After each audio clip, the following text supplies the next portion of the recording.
Maithili express की शानदार प्रस्तुति। म्यूजिक खुशी रिकॉर्डिंग स्टूडियो बलुआ।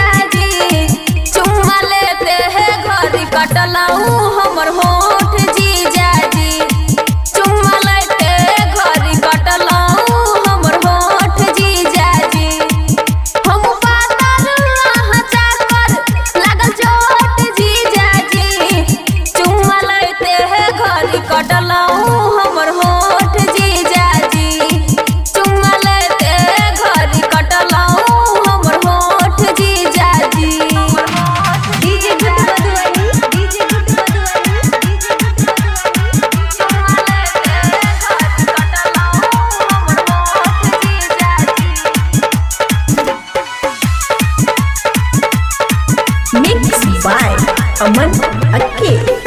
भरल जवानी में दिलियै दागजी, जोश में यहाँ के जागल भागजी, जोश में यहाँ के जागल भागजी। भरल जवानी में दिलियै दागजी, जोश में यहाँ के जागल भागजी। लेलिए की छोके नया सपोर्ट जीजाजी, लेलिए की छोके नया सपोर्ट जीजाजी। चुम्मा लेते हैं घड़ी कटलाऊ हमर होठ जीजाजी, चुम्मा लेते घड़ी कटलाऊ हमर होठ जीजाजी। डीजे गुड बदुआ, डीजे गुड बदुआ,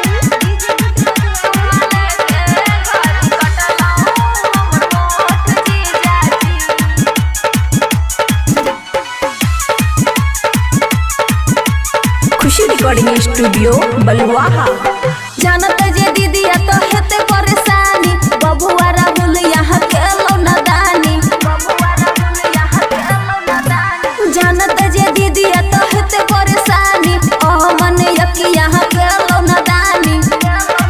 हमने जानी यहाँ के मन में या खोट जीजाजी, हमने जानी यहाँ के मन में या खोट जीजाजी।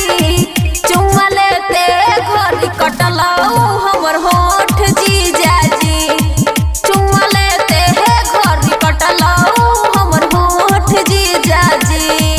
खुशी रिकॉर्डिंग स्टूडियो बलुआ।